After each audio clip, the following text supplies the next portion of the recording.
What is the number one luggage mistake travelers make? I'm about to share with you one simple trick that will save you money, time, and stress. Hello, and welcome to the Red Max Travel Hacks YouTube channel. Stay with me for less than 2 minutes, and I'll explain to you how to make traveling less hectic, and I'll explain to you why you should practice this simple tactic. Why take large, heavy, burdensome luggage and suitcases on your next trip? If you don't, you can eliminate expensive checked baggage and luggage fees. You can save time by packing less, skipping the step of checking luggage, and there's no need to go to the luggage carousel when you arrive. Then, when you leave the airport, you don't have to carry heavy luggage around.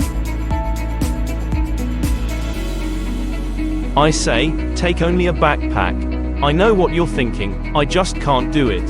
I can't fit everything I need inside a backpack.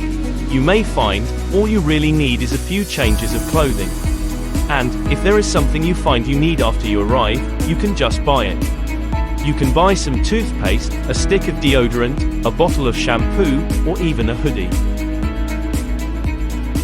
Thank you for watching this video. Please consider liking the video, or subscribing to my channel. More videos will be available soon.